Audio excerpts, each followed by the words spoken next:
자, 할렐루야, 여러분 반갑습니다. 오늘부터 이 시편, 이 시편을 비롯해서 시가서하고 지혜서 문학을 공부하기로 이렇게 결심을 했습니다.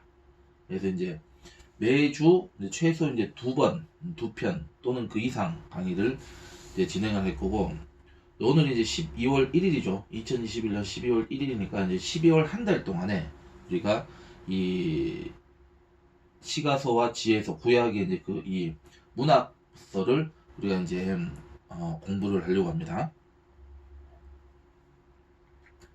그래서 이제 여러분들하고 같이 이렇게 또 강의를 새로운 강의를 시작을 하게 되는 것이 너무도 이제 아주 그냥 막 기쁘고 막 설레고 아주 막 의욕이 넘쳐 있고, 뭐 여러분들도 그렇죠. 예.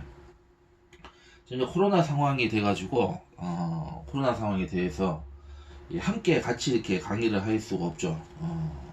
제가 지금 성경 말씀을 같이 이렇게 공부하고 강의를 한 지가 벌써 지금 제가 횟수로 10년이 돼요. 10년이 돼가 그 대학 졸업하고 나서 제가 이제 그 평신도 그룹에서 이제 이렇게 그 클래스에서 공부를 같이 이렇게 진행했던 적이 있었는데, 그 신학교 오고 나서 그 다음에 대학원 신학교 4년 대학원 2년 동안에 이제 뭐 강의도 많이 했었고, 또 제가 지금 이제 사역을 하고 있기 때문에 사역을 한 지도 벌써 지금 이제 지금 이제 4년이 됐습니다. 4년이 돼가지고 이제 어쨌든 이제 맡겨진 교회에 충성을 다하고, 또 이제 가족 이제 그 사역도 하고, 이제 아주 바쁜 그런 상황 속이지만은, 근데 이제 제가 이렇게 하면서 느끼는 게 그거예요. 참 부족한 게 많구나. 하면서 이게 사역을 할수록 더 배워야 되고, 물론 우리가 성령의 기름 부음이 있어야 되고, 성령님을 의지해야 되고, 우리가 하나님의 인도하심에 순종하고, 우리가 이제 그 기본 뭐 말할 것도 없는 건 제일 중요한 부분이죠.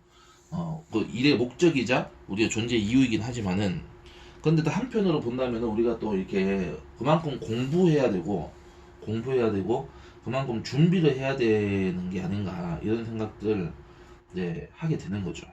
그래서 이제 우리가 이제 말씀 사역도 이제 하는 입장이고, 찬양 사역도 하고 여러 가지 이제 그 하는 데 있어서 우리가 하나님의 말씀에 우리가 이제 집중하지 않으면 굉장히 이제 그 쉽지 않은 상황이구나, 이걸 우리가 느끼게 된 거죠. 그래서 이 말씀을 우리가 붙잡는 우리의 삶이 돼야 되고, 말씀의 근거에서 우리가 말씀에 따라서 이제 가야 되는데, 이제 그런 부분들이 일단은 저 자신부터 조금 부족했던 게 아니냐, 자신부터 부족했던 것이라는 생각들을 가지고 있기 때문에, 안 되겠다, 이렇게 해서는 안 되겠다, 이게 사역도 제대로 못 하겠고, 이거는 진짜 안 된다. 이건 본질이 아니다, 본질이. 이게 본질적인 게 아니다. 이건 사람의 일을 하는 거지. 이거는 하나님의 일을 우리가 지금 순종해서 하는 사역이라고 할 수가 없다. 그래가지고 먼저 우리가 말씀으로의 회복, 말씀으로의 복귀가 제일 이게 중요한 부분이구나 라고 하는 것을 저 자신의 삶에서부터 이제 그게 절감할 수밖에 없었던 것이고, 또 뭐 저 개인의 문제뿐만이 아니고 우리 한국교회 전체에 이게 지금 이제 이 시대의 정신이고 화두가 되어야 된다. 그래서 제가 할 수 있는 게 뭐가 있을까? 내가 물론 이제 중보 기도해야 되고, 또 교회에서도 그렇게 해야 되고, 여러 가지 이제 현실적으로 지금 현장에서의 어떤 그 이제 미션도 있겠지만은, 그러나 우리가 이제 이렇게 그 영상 강의, 이제 이 유튜브 채널을 통해서 우리가 영상 강의를 통해서 우리가 한번 이 성경 공부, 성경으로의 회복, 성경으로 이제 우리가 이제 이 돌아감을 한번 실천해 보자, 이렇게 해서 이제 강의를 시작을 했던 것입니다. 그래서 이번에는 이제 이 구약의 이제 문학에 대해서 우리가 조금 공부를 해야 되지 않을까. 왜 제가 이제 구약에는 우리가 이제 율법서도 있고 역사서도 있고 예언서도 있고 이제 많은 그 중요한 부분들이 있는데, 왜 굳이 이렇게 시가서하고 지혜서를 나누냐, 이제 이렇게 말씀들을 하시는데, 물론 이제 그 부분들도 앞으로 우리가 차근차근하게 이제 우리가 해 나가게 될 것입니다. 이게 진행을 해 나갈 것인데, 근데 이제 구약의 전체 흐름에서 이렇게 놓고 봤을 때 구약을 하나로 묶어낼 수 있고 어떤 구약의 어떤 그런 신학의 어떤 사상이나 어떤 정신을 우리가 삶으로서 표현을 한다라고 하는 것은 그것을 어떻게 우리가 접근을 해야 될까라는 생각을 이제 그 오랫동안 고민을 하게 됐습니다. 그래서 기왕에 이제 이 구약을 이제 공부하는 데 있어서 이제 첫 번째 그 챕터로 우리가 이제 이 시편하고 지혜서를 한번 공부를 해보자 이렇게 이제 생각을 하게 되는 거죠. 그렇다고 제가 무슨 뭐 신학 뭐 제가 뭐 연구를 많이 한 사람이고 무슨 뭐 학생들을 가르칠 수 있는 그런 입장에 있는 사람은 아니에요. 똑같은 저도 이제 학도 신학도 배우는 입장이기 때문에 이제 공부할 바에야 이제 혼자서 공부하기보다는 같이 이렇게 더불어서 한번 이렇게 팀으로 클래스를 통해서 같이 이렇게 우리가 이제 연합해서 공부를 하는 게 이제 필요하겠다 싶은 것도 있죠. 그래가지고 이제 저는 같이 여러분들하고 공부한다는 심정으로 하는 거예요. 저도 배우는 입장에서 하는 거예요. 뭐 내가 뭐 이게 가르치자 무슨 뭐 내가 여러분들에게 더 뭐 권위를 가지고 뭐 이렇게 한다 이런 게 아니라 같이 이렇게 이제 우리가 말씀을 우리가 이렇게 소화하고 말씀을 나누고 이제 그런 이제 이러한 그 말씀 코이노니아의 관점에서 이제 이렇게 이제 그 이 강의를 하게 되는 것이죠. 이렇게 강의를 하게 되는 것이고 그래서 이 강의에 있어서 제일 먼저 우리가 구약을 먼저 한번 하는 데 있어서 이제 전체 구약의 어떤 그런 이 하나님의 백성들의 신앙 그리고 그들의 영성을 표현할 수 있는 것은 물론 다 이제 있습니다만은 이제 그 고비고비마다 하나님의 그 인도하심, 하나님의 응답하심에 우리가 어떻게 반응을 했는가라고 하는 것은 우리가 이제 이 시편을 비롯한 시가서와 지혜서를 봐야 된다. 물론 우리가 구약 학자들에 관해서는 우리가 이제 이 시가서, 지혜서를 같이 하나로 묶는 경우도 있고 나누는 경우도 있습니다. 묶는 경우, 나누는 경우도 있는데 저는 개인적으로 조금 나누는 게 좀 좋지 않을까. 그래서 이제 궁켈 같은 대표적인 학자들의 어떤 그런 구분법도 있고 여러 가지 있습니다만은 이제 그거는 이제 그 시편 이제 문학을 나누는 부분이긴 하지만은 이제 이 성경 신학에 있어서 구약과 신약하게 그 구분이라고 하는 것도 우리가 이제 이 차근차근 이제 배워야 되지 않을까 해서 이제 이번에 이 과목을 하고 나서 우리가 또 자연스럽게 또 이제 모세오경, 율법서, 역사서, 예언서 이렇게 다 이어서 공부를 했으면 좋겠습니다. 이제 시작을 할까요? 자, 교재를 제가 그래서 교재를 제가 이제 이번 우리가 이제 그 이 공부하는 데 있어서 주 교재이자 뭐 이 교재 하나만 가지고 제가 할 겁니다. 그다음 두 개, 세 개 가지고 하면 이제 아무래도 여러분들도 이제 어떤 그 이 머리가 그 총량의 한계가 있을 수 있기 때문에 제가 그런 부담을 이제 다른 교수님들이 저 대신해서 많이 부과를 해주실 것이기 때문에 제가 굳이 거기에 이제 그 기와장 하나 더 얹을 마음은 제가 없거든요. 그래서 다른 분들 그 과목에 많이 배우시고 이제 책을 많이 읽으시고 하시도록 하고 저는 이제 이 유일한 교재 요거를 준비했습니다. 시편과 지혜서입니다. 시편과 지혜서. 그래서 이 구약의 이 시가서나 이 구약의 문학 신학에 있어서는 문학 신학은 어니스트 루카스라고 하는 분이 쓴 책입니다. 이게 시편과 지혜서라고 하는 아주 이게 우리가 이 시편이나 지혜서에 있어서는 최고 권위자입니다. 아주 유명한 사람입니다. 그래서 그 이 침례교 목사님이신데 그래서 신학에 있어 특히 이 영국이나 미국 쪽에 있어서는 거의 뭐 이 구약 신학 특히 시가서 부분에 있어서는 최고의 권위자입니다. 이 사람 지금의 이 시대에 있어서 우리 20세기 후반 21세기에 있어서 이 사람의 어떤 그 이 권위와 성과라고 하는 것은 대단한 것입니다. 그래서 이제 그분이 쓴 책입니다. 이게 그래서 성서 유니온 선교회라고 하는 곳에서 펴는 책입니다. 시편과 지혜서. 이거를 우리가 공부를 할 겁니다. 이게 실제로 제가 공부했던 부분이에요. 저도 신학교에서 이거 공부했던 부분인데, 요거를 가지고 우리가 공부를 하도록 하겠습니다. 강의는 우리가 이제 한 플러스 마이너스 50분 할 것이고 이 강의를 이제 하게 될 것입니다. 가격은 제가 가지고 있는 거 이거는 지금 이게 2013년도에 제가 구입을 했거든요. 한 지금 벌써 9년 전이죠. 이제 지금 12,000원인데 뭐 가격은 좀 올랐을 수 있습니다. 그래서 이거는 그렇지만은 여러분들 꼭 이제 이 가지고 있어야 되는 책이다. 중요한 책입니다. 이렇게 이 색깔도 아주 보라색으로 아주 차분하게 이렇게 이 책값으로 인한 어떤 그 부담감을 덜어주는 정말 이 차분한 어떤 그런 디자인으로 몰라도 이거 디자인도 바뀌었을 수도 있겠죠. 그렇지만 이거 괜찮아요. 그래서 여기 또 아주 여기 또 찬사가 이어지는 그 글이 또 이렇게 뒤에 있습니다. 그래서 영국 최고의 복음주의 이 성경 신학자들의 연구실로 초청을 우리가 했다 이렇게 지금 얘기를 하면서 신학교 첫 학기 강의실에 총체로 옮겨놓은 책이다. 맞아요. 맞는 말씀이에요. 성경과 신학, 현장과 학문, 이론과 실제에서의 간격을 좁혀준 책이다. 이렇게 되어 있습니다. 그래서 이거는 지금 요 시편과 지혜서는 이제 단일 저작으로 되어 있고 우리가 이제 다른 우리가 이제 그 구약 그 부분 챕터나 신약 같은 경우에는 이제 그 부분에 이제 그 전공 이제 그 권위자들이 이제 이제 이 공동 저작으로 쓴 책들입니다. 그래서 이거는 이제 그 이 어네스 루카스 목사님이 이제 쓴 단일 이제 저자가 다 쓴 책이고 이제 다른 분들은 뭐 두세 분이 또 같이 쓴 부분들도 있기 때문에 그건 우리가 나중에 공부를 할 때 이렇게 하려고 합니다. 그래서 요 부분을 가지고 성경이의 5권입니다. 이게 지금 총 여기 가져왔어요 제가. 이렇게 두꺼워요. 이렇게 돼요.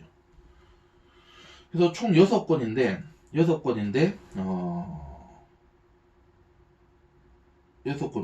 이렇게 두꺼워요. 이렇게 아주 아름다운 분량이죠. 그래서 이거를 우리가 이제 1년 동안을 우리가 공부하게 될 겁니다. 1년 동안을. 그래서 다른 많은 그 성경이 사실은 이게 교재들이 있어요. 이게 성경 교재가 있는데 제가 고민을 많이 했습니다. 사실은. 이 성경 이제 우리가 이제 이번 과목부터는 이제 이 성경을 이제 우리가 이제 해부하는 시간이 되기 때문에 이 교재가 참 중요한데 성경이의 시리즈입니다. 이게 성서윤현 선고교회에서 만들었는데 요거를 이렇게 해서 뭐 소개한다면 1권은 이제 복음서와 사도행전, 데이비드 웨남하고 이제 스비 윌턴이 쓴 책입니다. 이게 요거 우리가 이제 그 다음 우리가 이거 하게 될 거죠. 1권 이거고 그 다음에 2권이 이제 서신서와 요한계시록. 그러니까 바울 서신, 공동 서신, 목회 서신 포함해가지고 이게 나오겠네요. 신학을 먼저 여기는 이제 세팅을 했더라고요. 그래서 이렇게 이제 1권, 2권은 여기는 신학을 얘기할 것이고, 그 다음에 3권은 이제 모세오경입니다. 모세오경을 하게 될 겁니다. 모세오경. 이거는 아마 지금 우리가 이번에 그 12월 달에 이제 이 시편과 지혜서를 하고 그 다음에 내년 1월에 이제 복음서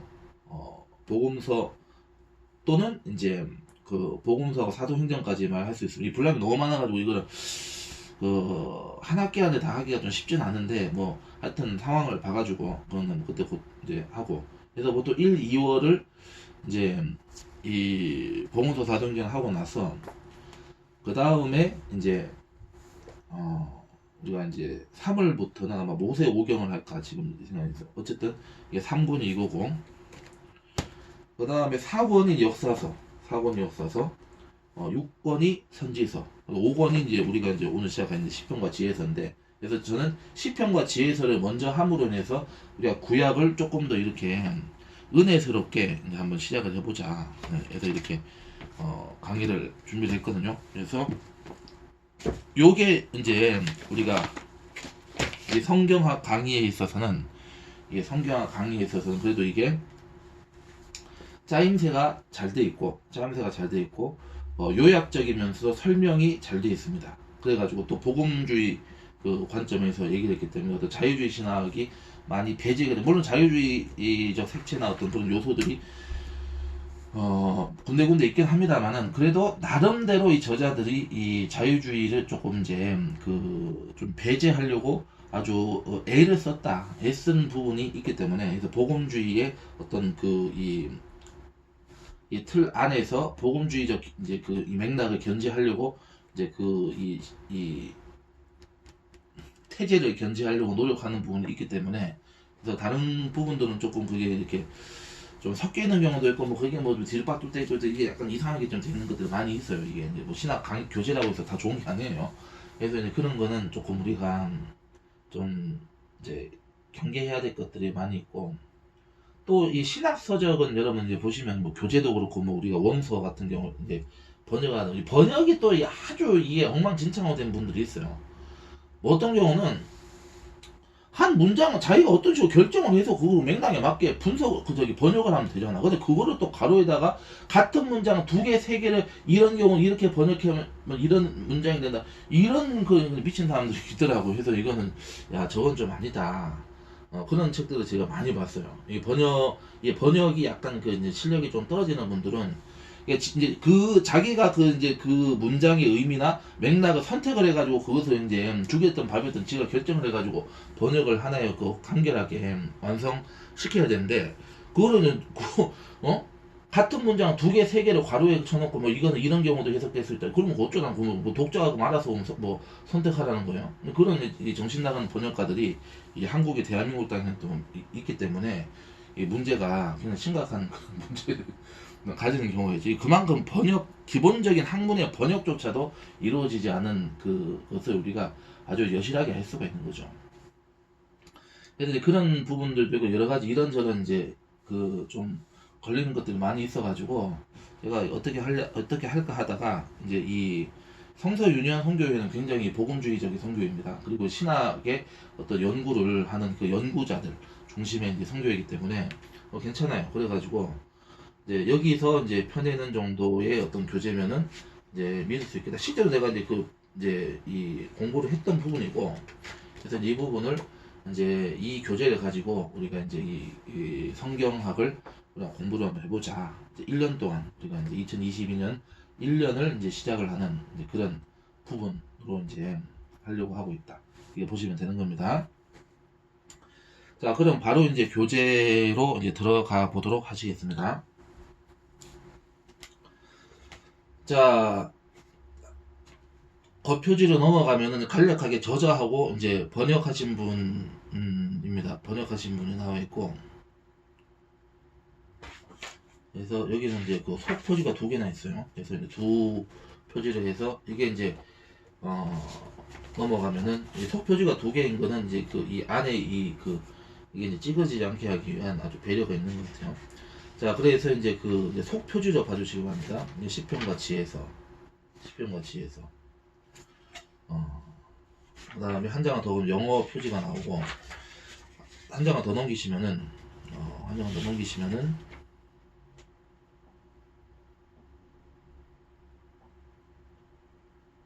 자, 성서 유니언 선교회장 이게 설명도 여기 나와 있네. 나와 있습니다. 이게 초판 발행일이 2008년 9월 10일 2008년도에 나온 겁니다. 그러니까 비교적 최근에, 왜냐면 이 신학의 어떤 흐름이나 트렌드라는 게 또 사실 있잖아요. 그래가지고 이게 또 예를 들어서 뭐 20년 전, 30년 전 뭐 이렇게 교재를 쓰시는 분들인데 그거는 조금 문제가 있는 게 뭐냐면 우리가 하나님의 말씀, 하나님의 진리는 이제 1.1도 변화가 없고 예수님께서 제자들에게 말씀하신 대로 그러니까 천지가 없어질지언정 내 말은 없어지지 않는다 말씀하셨지만 그러나 그것을 연구하고 그 진리를 탐구하는 이 신학의 흐름이나 내용은 또 달라질 수 있거든요.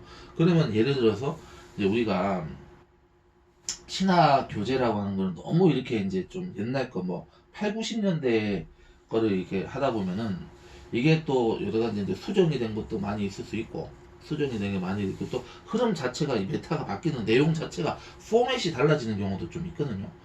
그런 거는 이제 조금 우리가 이제 어떤 신학의 업데이트적인 부분에 있어서 조금 문제가 있을 수가 있죠. 그래가지고 그래서 좀 최근 거를 좀 하자. 2008년인 것도 벌써 지금 뭐 거의 13년이 지났잖아요. 13년 전이긴 하지만은 그래도 조금 뭐 이제 그래도 이제 지금 관점에서 이제 조금 이렇게 좀 커버할 수 있는 그런 수준의 그 간격은 또 밖에 안 되기 때문에 최근 거를 조금 이제 하려고 제가 노력을 많이 했습니다. 이게 옛날 거 많이 있어요. 우리가 이 조지 시닥도 옛날 거 많이 그래가지고 이제 그런 거는 이제 조금 이제 이렇게 어떤 신학의 트렌드나 변화나 이런 거에 좀 민감하게 반응을 할 필요가 있다 해서 이제 그래도 이제 최근에 나온 거다 이렇게 그렇게 옛날 거 아니다 말씀을 드릴 수 있겠습니다.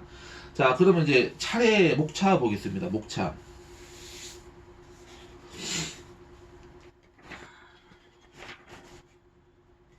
9, 8, 7, 6, 5페이지부터 자 5페이지 펴시기 바랍니다. 자 뭐 패널 목록 서문 서론 약어 뭐 고대 금동치도 이런 거는 다 넘어가 있습니다. 넘어가고 이제 10편 이제 제 1장 10편입니다. 10편 10편은 이제 10편의 종류를 이제 유형들 10편의 다양한 유형들 10편의 종류를 어떻게 나눌 것이냐 이제 그 부분부터 우리가 이제 좀 보겠습니다. 그 다음에 10편과 이스라엘 예배 실제로 이스라엘 역사에 있어서 이 10편이 이스라엘의 그 야훼에게 드리는 제사 예배에 어떻게 사용이 되었는가 이거를 볼 것이고 그 다음에 10편의 표제에 대해서 우리가 한번 또 공부를 해볼 것입니다. 10편의 표제 저자나 선집을 가리키는 표제, 뭐 10편의 유형을 가리키는 표제가 있고 제의적 용례를 가리키는 표제가 있다. 그 우리가 이게 그 10편 읽을 때마다 무슨 뭐 셀라 뭐 지휘자에 따라서 맞춤 노래 뭐 이건 여러 가지 등등이 있죠. 그게 다 뭘 의미하는지 우리가 모르고 그냥 뭐 셀라 하니까 무슨 뭐 셀라 심지어 셀라 읽는 분도 있더라고요. 이거 아닙니까? 그건 이제 그 음악 이제 그 찬양을 지휘하는데 그 이 지휘하는 그 이제 그 표시이기 때문에 그 이 명령어이기 때문에 그거는 우리가 본문 말씀이 아니기 때문에 그 셀라 같은 거는 빼서 읽어야 되는 겁니다. 자, 뭐 전문적 음악 용어 같은 것도 있다. 우리가 이제 배우게 될 겁니다. 그래서 우리가 이 과목을 통해서 우리가 이제 이 시편에 궁금했던 것들이 거의 이제 다 풀리게 될 것이다. 이렇게 말씀을 드릴 수 있겠죠. 그 다음에 우리가 공부를 해야 될 것은 이 시편의 구조와 확장. 시편의 구조가 어떠하고 그 의미가 메시지가 어떻게 확장되어 가는지를 개인의 삶이나 민족적 국가적 삶, 그다음 전 인류적 삶으로 어떻게 이게 이제 시대적으로 어떻게 또 가는지를 이제 봐야 되는 거죠. 시편의 성격, 그다음 시편의 예들. 그다음 두 번째는 히브리 시, 히브리 전통, 히브리 역사에 있어서의 어떤 그 시들도 있거든요. 그런 시들이 뭔지를 보겠습니다. 그래서 이제 이게 이제 두 번째 장이고, 그래서 1장, 2장까지는 시편 내지는 시가서 부분, 시편이라고 통일합시다 그냥. 그래서 부분이고, 그 다음에 3장, 4장, 5장, 6장 맞죠? 여기부터는 이제 지혜 문학으로 이제 넘어가게 되는 것입니다. 지혜 문학으로. 그래서 이제 3장에서는 지혜와 지혜 문학의 이제 그 총론적인 부분, 개론적으로 이제 총론적으로 이제 그 공부를 해야 될 것들. 그 다음에 이제 4장에는 잠언서에 대해서, 5장에는 욥기, 그 다음에 6장에서는 전도서, 7장은 아가서. 이 아가서 부분은 사실은 조금 약간 이게 이제 이게 시가서로 넣어야 되냐, 지혜서로 넣어야 되냐, 여러 가지 견해의 어떤 그 이 차이들이 있습니다. 이제 여기서 아마 그 내용이 나올 것 같은데, 여기서는 어니스 루카스는 이제 이것을 지혜서로 일단은 집어넣었다. 지혜서로 집어넣었다. 내용상으로는 이제 이게 노래로 되어 있지만은 이제 그 메시지는 지혜의 메시지다. 왜 지혜로 이제 넣는지는 뭐 설명을 이제 하면 이제 이 사람이 또 이제 그 설명을 하겠죠. 이렇게 되어 있습니다. 마지막에는 용어 해설로 이제 마치게 되고. 자, 패널 목록이라는 게 있습니다. 패널 목록. 이 패널이라고 하는 것은 보충 자료입니다. 보충 자료. 그래서 그 장에 그 부분에 있어서 뭐 예를 들어 10편에 뭐 1편을 공부한다면 그 10편 1편에 이제 참고되는 그 참고해야 되는 자료들을 이제 그 수록을 한 목록입니다. 패널 목록이나 이건 쭉 여러분 이런 패널들이 이제 등장하는구나 이게 보시면은 이제 되는 겁니다. 여기까지는 이제 순서 부분에 대해서 제가 말씀을 드렸고, 자 13페이지로 넘어가도록 하겠습니다. 13페이지 이제 서문부터 바로 이제 첫 시간부터 이제 시작을 하겠습니다. 서문을 쭉 읽어보면서 서문과 서론, 약어가 있고, 그 다음에 그대 금동 이제 그 이스라엘 시대의 이제 그 지도가 있고 이렇게 되는데 어쨌든 서문하고 서론 를 이제 쭉 살펴보도록 하겠습니다. 뭐 다 읽을 필요 없죠. 다 읽으면 그냥 뭐 중간 뭐 이렇게 중요한 메시지만 설명하도록 하겠습니다. 자, 13페이지 펴주시기 바랍니다. 13페이지. 자, 성경 이해 시리즈 구약편은 이제 갓 신학을 공부한 학생들이 구약 성경을 이해하도록 돕기 위해 기획되었다. 이 책은 입문서의 역할을 하지만은 현대의 일반 독자들도 쉽게 사용하도록 독특하게 구성을 했다. 성경 이해 시리즈 구약편은 이 본문 여기저기에 패널을 두어 가지고 독자들이 이 책에 상호작용하면서 참여할 수 있게 하였다. 이 패널들은 이 반응을 요구하거나 사고의 경향들을 제안하거나 이제 정보를 추가로 제시하거나 혹은 특정 화제들을 좀 더 깊이 있고 철저히 연구할 수 있는 방법들을 보여주거든요. 도움 자료 내지는 이제 이 그 문제풀이 이런 것들 이제 해설 부분 이렇게 보시면 될 것 같아요. 그래서 이런 식으로 기획을 함으로써 혼자서 공부할 때는 혹은 수업 교재로 쓰기에 유용하도록 구성을 했다. 이렇게 설명을 해주고 있네요. 친절하게. 자, 두 번째 단락 성경 이해시리 구약편은 구약 연구가 신학과 현대의 삶 둘 다와 관련이 있음을 보여주고자 한다.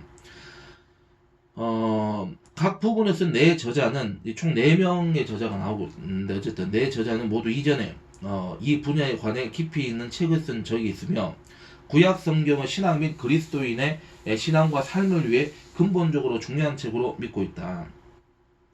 이런 이유로 성경 이해 시리즈 구약편은 이 현대적인 접근 방법들과 본문 해석을 한데 결합시키고 있다. 전통적인 역사적 문제들도 나름의 역할을 하지만은 이 책은 성경적, 이 수사학적 비평 같은 새로운 이 접근 방법들을 주로 소개하고 있다. 여기 이제 정경적 수사학적인 비평이라고 하는 건 이제 20세기 중후반에 이제 이제 제기가 된 것들인 것 같아요. 그래서 이제 그런 이제 최근에 이제 신학의 어떤 그런 연구 방법들의 이제 그 관점에서 재구성했다. 이제 이 구약의 말씀, 이 신학을 재구성했다 이렇게 이제 설명을 해주고 있죠. 그래서 이를 통해서 학생들이 구약 성경의 여러 책이 담고 있는 현대의 삶을 향한 이 잠재적인 적용점들을 찾을 수 있게 되기를 바란다. 이렇게 이제 하고 있고 성경 이해 시리즈 구약편은 성경 이해 신학편의 자매 시리즈다 이렇게 되어 있습니다. 고든 맥콘빌이라는 사람이 이제 대표로 선문을 썼고 자 서론으로 가겠습니다. 이제 이 책 이제 우리가 이제 이 시편과 지혜서 부분을 우리가 이제 보도록 하겠습니다. 15페이지로 넘어갔죠. 15페이지. 자, 이 책은 학생들이 구약의 시편과 지혜서를 연구하는데 도움을 주기 위해 저술했다. 이 책도 이 학생들에게 기초적인 자료를 제공함으로써 이 학생 스스로 본문을 연구할 수 있게 하는데 목적이 있다. 이 책은 각 책의 개론을 제공하며 이 개론에는 최근의 각 책의 연구의 주요 경향에 대한 개관을 담고 있다. 또 기본적인 본문 연구도 들어있다. 이 본문 연구가 중요한 거죠. 자, 욥기 전도서 아가서의 경우에는 각 책의 기본 추석의 수준으로 제시하였다. 그러니까 우리가 추석 사전 내에서 했던 내용들에 이제 그 충실하게 반영을 해가지고 했다. 그 정도까지는 우리가 다 알고 있어야 된다. 그 얘기에서 이렇게 표현하고 있는 거죠, 우리가. 그래서 잠언서 10장에서 31장의 경우에는 서로 관련이 없어 보이는 많은 개별적인 잠언들에 대한 논의가 필요한 이 자료의 성격 때문에 이런 주석을 제시하는 것이 어렵다. 따라서 그런 기본 주석 대신에 이 잠언의 편집에 대한 논의를 통해서 각 단락의 이 대략적인 개관을 제시하였으며 특별히 잠언 1장에서 9장은 좀 더 상세히 다뤘다. 시편의 경우에는 대표할 만한 몇 편의 시를 골라서 비교적 상세히 논의하였다. 각 책에 대한 논의에는 각 책이 제시하는 주요 신학적인 이슈들에 대한 개관과 그 책을 해석하는 신학적인 접근 방법들에 대한 개관이 포함되어 있다. 영어 성경의 경우에는 이 New Standard Revised Version에서 NRSV라고 이렇게 이제 그 약칭을 붙이죠. 그 다음에 이제 한글 성경은 이제 기억 개정판을 이제 사용을 했다 이렇게 되어 있습니다. 자, 그렇지 않은 경우에는 따로 언급을 했다. 그럼 따로 다른 버전이나 다른 부분 성경의 그 부분에 있어서는 이제 어떤 성경을 썼다 이제 뭐 이렇게 언급을 하겠다 얘기입니다. 자, 이 책은 상호적인 성격을 띠고 있다. 이 책 여기저기에 패널들이 들어있다. think about에서는 think about라고 하는 부분이 있는데, 여기에서는 학생들이 그동안 배운 것들을 더 깊이 생각하도록 도전할 것이다. 그 다음에 이 digging deeper에서는 지금까지 다룬 몇몇 이슈들을 좀 더 깊이 연구하도록 도전할 것이다. 이제 연구 과제, 연구 방향을 이제 제시하는 것 같아요. 이거는 뭐 여기까지 할지 말지는 뭐 좀 봅시다. 그래서 이 책은 학생들에게 시편과 지혜서에 관한 일련의 비평적 그리고 해석학적 문헌을 소개하는 데 목적이 있다. 자, 여기 시편과 지혜서에 관한 일련의 비평적 그리고 해석학적 문헌들을 소개하는 데 목적이 있다. 이렇게 이게 이 책의 그 주제가 되는 거죠. 밑줄을 당연히 쳐야 되겠죠. 밑줄을 쳐주시기 바랍니다. 자, 각 장에는 더 깊은 연구를 위한 참고도서 목록을 수록하고 있으며, 이 목록은 이 주석과 기타 연구물들을 망라하고 있다. 이 문헌들은 거의 대부분 해당 장에서 참고되고 있다. 그 다음에 별표 표시가 된 문헌들은 가장 우선적으로 봐야 할 것으로 생각되는 것들이다. 그래서 이제 중요한 부분이 되겠죠. 혹시 이처럼 시편과 지혜서를 한 책에 다룬 것이 실용적인 이유에 다른 이유가 있는지 묻고 싶을지 모른다. 둘을 한 책에 묶는 것을 정당화할 수 있는 이유 중 하나는 두 책은 모두 히브리시로 기록되어 있다는 점이다. 시편과 아가서는 시로만 기록되어 있다. 욥기는 프롤로그, 에필로그만 산문으로 되어 있고 책의 대부분은 시로 기록되어 있다. 히브리 자문 역시 이 형식상 시에 속한다. 그래서 전도서는 몇몇 자문을 포함을 하고 있다. 학자들 중에는 전도서가 몇 편의 시를 포함하고 있다고 주장하는 이들도 있지만은 정확히 전도서에 얼마나 많은 부분이 시 형식으로 되어 있는지에 대해서는 논쟁 중이다. 구약 성경에서 진정한 지혜서는 대개 욥기, 잠언 그리고 전도서로 한정된다. 하지만 이제 살펴보겠지만 이 아가서를 적어도 지혜시의 이 가까운 친척으로 간주할 근거들이 있다고 주장할 수 있다. 또 시편은 몇 편의 지혜의 시를 포함을 하고 있다. 물론 학자들은 그 중에서 정확히 몇 편의 시가 지혜시인지 논쟁하고 있으며, 어떤 학자들은 지혜시라고 하는 범주의 존재 자체를 의문시한다. 무엇보다 우리는 시편과 지혜서가 오늘날 우리에게 말해주는 중요한 것을 담고 있다고 믿고 이 책을 집필을 했다. 이미 아마 공동체 예배나 사적인 경건의 삶에서 모두 유대인과 그리스도인의 영성에서 늘 중요한 위치를 차지해온 이 시편과 관련해서는 이렇게 의문을 제시하는 사람은 거의 없을 것이다. 욥기는 철학자와 예술가와 좀 더 최근에는 심리학자들에게 종종 흥미로운 책이 되긴 하지만은 대부분의 사람들이 알고 있는 것은 산문 부분이며 때로는 그것마저 잘못 이해하고 있다. 다른 책들은 덜 알려져 있으며 그 내용도 종종 오해된다. 잠언은 율법으로 오해되고 있고 아가서는 판에 박힌 알레고리로 해석되어 그 실제 메시지는 간과되고 있다. 전도서의 한두 구절은 꽤 알려졌지만은 책 전체는 역시 무시되어 왔다. 부디 이 책이 이런 성경의 책들을 좀 더 바르게 이해하고 그 메시지를 바르게 적용하는데 도움을 주길 바란다. 이렇게 이제 설명을 하고 있습니다. 어니스트 루카스가 이렇게 당부를 하는데, 자, 약어 넘어가고 고대 근동문 넘어가 있습니다. 이제 23페이지 바로 이제 들어가겠습니다. 1장 시편부터 하겠습니다.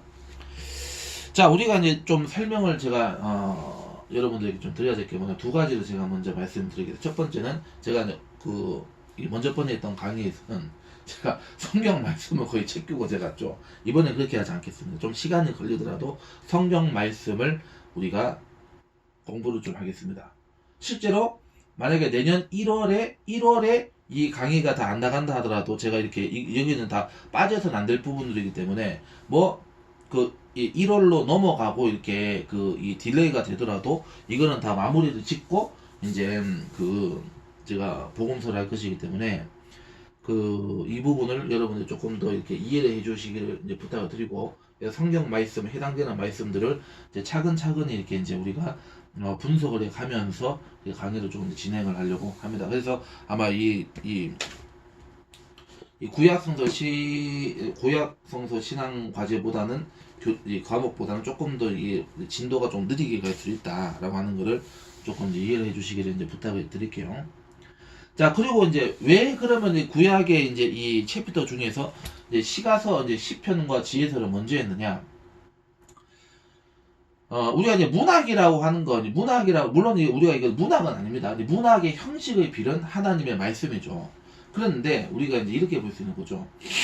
우리가 이제 시, 노래, 문학이라고 하는 거는 통합적 기능이 있어요. 통합적 기능. 그러니까 우리가 이제 이 성경이라고 하는 하나님의 말씀이라고 하는 것은 전 인류에게 주시는 하나님의 말씀도 되고, 이스라엘 백성들에게 주시는, 언약의 백성들에게 주시는 말씀도 되고, 하나님의 사람이 나에게 주시는 말씀이 다 있죠. 근데 그 여러 입장, 여러 이 경우를 어떤 하나님 중심으로 하나로 묶어낸다라고 하는 것은 사실은 그게 어려운 부분이 있어요. 하나하나 설명을 하기 힘든 부분이 많이 있잖아요. 그걸 다 우리가 일일이 설명을 해줄 수도 없잖아요. 그렇기 때문에 우리가 노래라고 하는 것과 시라고 하는 것과 지혜 문학이라고 하는 것은 예술적인 어떤 이 기법을 수단을 통해서 하나님의 메시지와 인간의 어떤 그런 이 신앙에 대해서 통합적이고도 일관된 메시지를 전달해 주는 역할을 한다 이 얘기죠. 그래서 우리가 문학서라고 하는 것은 적어도 우리가 이 구약의 말씀에 있어서는 바로 전체의 이 구약의 말씀들을 하나로 용해시키고 녹여주는 용광로의 역할을 하는 것이다. 그래서 제가 이제 율법서나 역사서나 예언서를 먼저 들어가지 않고 시가서를 먼저 들어감으로 인해서 우리가 좀 더 은혜스럽게, 좀 더 우리가 이게 통합적으로 한번 생각을 해보자는 관점에서 우리가 이제 시편과 지혜서를 먼저 이렇게 이 결정을 했다라고 하는 부분을 제가 말씀을 드리는 것입니다. 이해를 하시죠? 자, 그러면은 바로 이제 보겠습니다. 23페이지 제1장 시편. 제 강의는 늘 그렇습니다만 이제 그 본문을 교재를 읽고 설명하는 강독식으로 진행을 하는 거 아시죠? 그래서 여러분들 이제 잘 따라와 주시기 바랍니다. 시편은 늘 유대인과 그리스도인 모두에게 영적 삶에서 중요한 자리를 차지해왔다. 4세기경 기독교 지도자인 아타나시우스는 그 중요한 이유 하나를 다음과 같이 요약했다. 아타나시우스 연구입니다.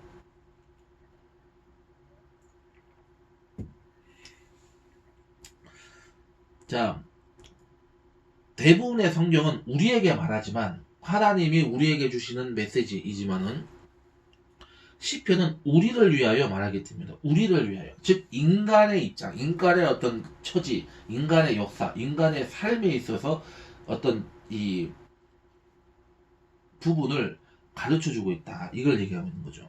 그래서 대부분의 성경은 우리에게 말하지만은 우리를 위하여 말하는 것은 이 시편이기 때문에 이렇게 얘기하고 있습니다. 그래서 수세기 동안에, 수백 년 동안의 그리스도인들은 이 시편에서 찬양과 탄식으로 컨플레이트, 찬양과 탄식, 컨플레이트, 신뢰, 의심, 간구와 감사 등의 언어를 발견해 왔다. 이를 통해 더 성숙한 하나님의 관계로 나아갔다.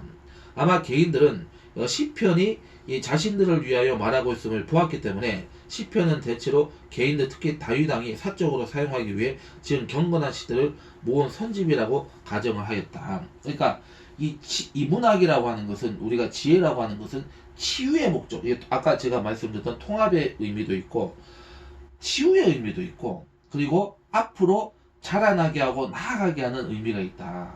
그래서 이제 이 세 가지를 우리가 발견할 수 있어야 되는 것이다 이 얘기입니다. 자, 그 다음에 이제 시편의 다양한 유형들에 대해서 우리가 한번 이제 공부를 해보도록 하시겠습니다. 자, 시편 연구는 1920년대에 헤르만 궁켈과 그의 제자들의 연구와 함께 중요한 세 국면에 접어들었다. 일반 독자들이 시편에서 믿는 가장 두드러진 인상은 아마도 시편에는 매우 중요한 요소를 포함하고 있다는 사실일 것이다. 이 궁켈이 보여준 통찰은 이런 다양성 가운데에서도 개별 시편들의 이 폼, 형식과 컨텐츠, 내용에 몇 가지 공통된 패턴이 존재한다는 것이다. 공통된 패턴이 존재하고 있다는 것을 헤르만 궁켈이라는 사람이 발견해내었다. 이렇게 이제 그것을 분석해내었다 이렇게 설명하면 될 것 같아요. 자, 그는 모든 개별 식편을 개별적인 문학 양식 타입으로 에 따라서 분류를 하기 시작을 했다. 이렇게 분류하게 된 것은 이처럼 뚜렷이 구분되는 양식들이 예루살렘 성전 예배에서의 시편 사용에 그 뿌리를 두고 있다고 믿었기 때문이다. 군켈은 이 두 가지 주요 범주를 발견했다. 하나는 찬양이고 하나는 탄식이다. 또 각 범주 안에서 하부 범주들을 찾아냈으며 몇 가지 덜 흔히 쓰이는 추가적인 양식들, 약간 그 개별적인 것들도 이제 발견하였다. 자, 군켈의 연구는 이 비판과 토론의 대상이 되어 왔으며 그 후에 등장한 학자들은 그의 분류의 상세한 부분까지는 동의하지 않았다. 시인들은 늘 자유롭게 변화를 추구하거나 기존의 형식을 깨뜨리려 하기 때문에 이것은 놀라운 일이 아니다. 그가 비판받은 이유는 실제로 시의 문학 형식뿐 아니라 시의 내용까지 고려해서 분류했기 때문이다. 실제로 그의 분류들 가운데 몇몇은 주로 내용에 기초해 있다. 하지만 이런 반응은 유용한 분류 체계를 만든 사람이면 누구나 치러야 할 대가일 것이다. 그 내용의 성격이 왜 특정 그룹의 시편이 주요 양식들 중 하나에 들어맞는지 않는지를 설명하는데 도움이 된다면 어느 정도 합리화될 수 있다. 자, 모두 다 동의하는 것은 아니지만은 아래의 분류도 지금 널리 인정받을 것이다. 그러니까 이제 그 아래 이 분류한 이 내용도 이 분류한 이러한 그 견해, 군켈의 견해는 이제 다들 동의하고 이제 그 인정하는 부분이다 이렇게 얘기했는데, 자, 시편의 유형을 논하는데 헤르만 군켈이 왜 나올까? 다른 많은 학자들이 있는데 왜 헤르만 군켈만 이렇게 주구장창 지금 이 저자는 설명을 하고 있을까?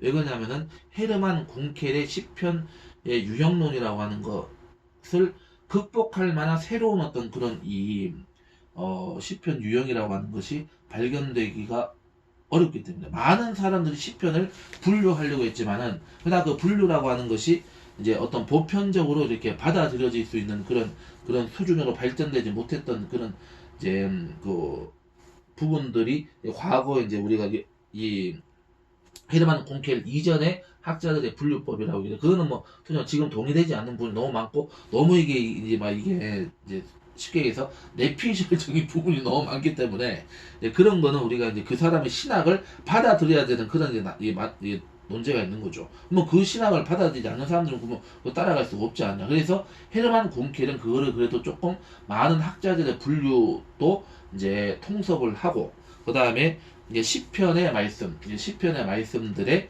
이제 그거를 이제 내용적으로 해서 그것을 내용 중심으로 그 세분화해가지고 이제 분류를 했기 때문에 그래도 이제 좀 보편적으로 그리고 이게 공통점을 중심으로 많이 이렇게 그 제시를 한 그 케이스가 되기 때문에 이제 이 시편 연구의 어떤 그 이 역사에 있어서는 헤르만 군켈의 시편 분류법이 그래도 보편적으로 인정되고 있지만은 또 비판도 많이 받고 있고 또 이제 여러 가지 이제 도전도 받고는 있다고는 하지만은 그래도 헤르만 군켈만큼의 어떤 그런 이제 영향력을 적어도 이 분류 유형을 나눈 이 부분에 있어서는 이제 따라잡기가 좀 쉽진 않을 것이다 이렇게 얘기하고 있죠.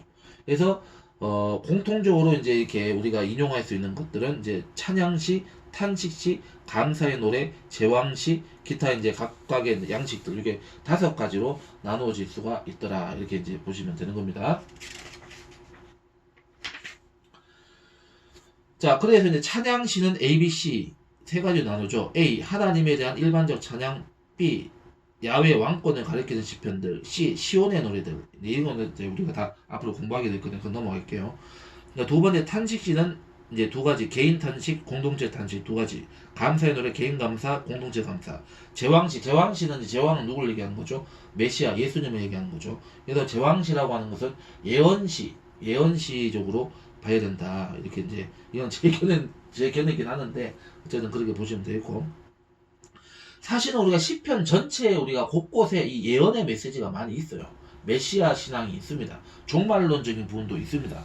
그래서 이제 제왕시만 예언시라고 하기는 좀 어렵습니다만은 그러나 제왕시는 기본적으로 메시아 예언시가 다 핵심 주제이기 때문에 이제 예언시로 일단은 또 하나의 이제 그 의미를 부여해도 상관이 없다 이 얘기입니다. 하다 오늘 첫 시간에 돼서 그런지 막 자꾸 목이 자꾸 타고 지금 이게 자꾸 혓바닥이 지금 감기는데 좀 여러분 이해해 주시기 바랍니다. 그 다음에 기타 이제 각각 이제 독자적인 양식들이 내용적으로나 형식적으로 따로 구분되어야 되는 것들이 이제 신뢰시, 지혜시 등등등 있다.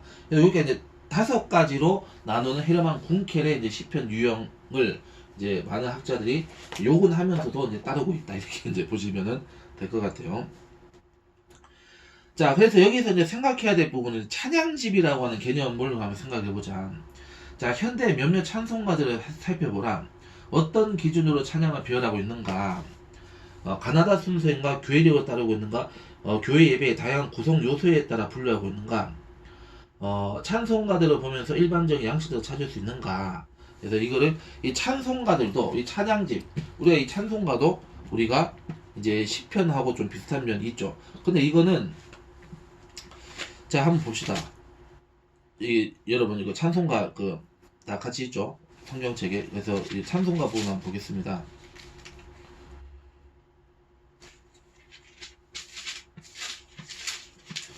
찬송가로 보면은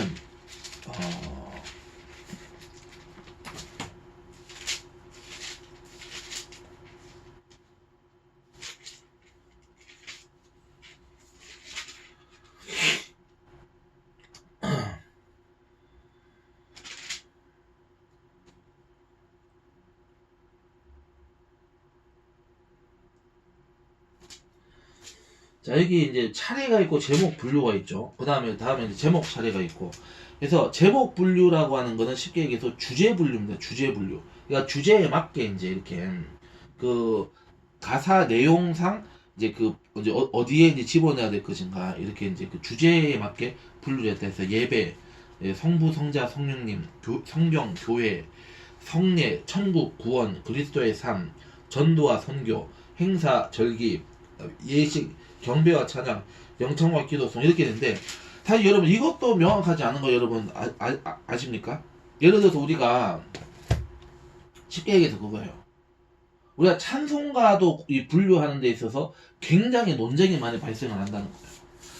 왜 그러냐면 예를 들어서 우리가 천국이나 장례, 우리가 장례 찬송 있잖아. 장례 찬송. 여러분 장례 찬송가가 그러면 장례식 우리가 그 이제 천국 갔을 때 우리가 그 하나님을 찬양하고 고인을 추모하는 그런 메시지로만 찬양이 쓰여진 거라고 할 수 있을까요?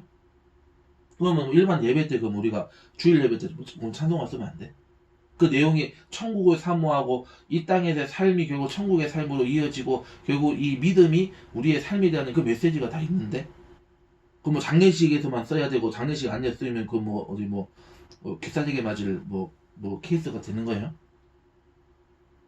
그러니까 시편을 분류하는데 이런 문제가 발생을 한다는 거예요. 무슨 말인지 아시겠죠? 그러니까 이게 분류법이 왜 지금 이 초판부터 지금 머리를 아프게 만드냐. 이러한 여러 가지 이제 이 모순들이 존재하고 있다. 이렇게 볼 수 있는 거죠. 그래서 이제 이 분류법의 의미라고 하는 것은 분류법을 나눠야 된다는 것은 우리가 이 방대한 시편이 150편이나 되는 시편을 어쨌든 우리가 물론 150편 나눈 것도 우리가 여러 가지 이제 그 뭐 어떤 나누는 과정들이 어떤 과정들이 있고 어떻게 나누어졌는가에 대해서 우리가 이제 뭐 우리가 앞으로 배우게 되겠지만은 어쨌든 이게 방대한 시편의 내용을 우리가 분류하는 데 있어서 중첩되지 않고 우리가 그 의미를 각각 살리면서 어떻게 봐야 될 것인가라고 하는 부분을 우리가 이제 생각을 해야 되기 때문에 시편의 분류부터 우리가 이제 이게 생각을 해보고 고민을 해야 되지 않을까 이렇게 생각을 한다는 것입니다. 자, 그래서 이제 찬양집과 시편하고의 공통점을 이렇게 한번 생각을 해보는 해서 이 분류법이라고 하는 시편을 분류하는 게 생각보다는 이게 간단한 작업이 아니다. 굉장한 이 신학적 메시지의 이 차이가 존재하고 그리고 그것을 어떻게 이제 이제 또 중첩되는 부분과 다른 부분과 또 이게 또 어떻게 이게 상호 이제 유기적으로 봐야 될 것이냐 이 부분을 이제 고민을 해야 된다 얘기입니다. 그래서 오늘은 여기까지 진행을 하고 다음 시간부터는 우리가 이제 이 헤르만 궁켈의 이 분류법의 이제 이 책도 이제 수용을 했기 때문에 이제 찬양시, 그 다음에 탄식시, 그 다음에 감사의 노래, 제왕시, 그 다음에 신뢰시, 여기 신뢰시와 지혜시, 다른 소수의 유형들까지 이렇게 우리가 이어서 공부를 해 보도록 하겠습니다. 그래서 오늘은 여기까지 첫 시간을 공부를 했습니다. 수고 많이 하셨습니다.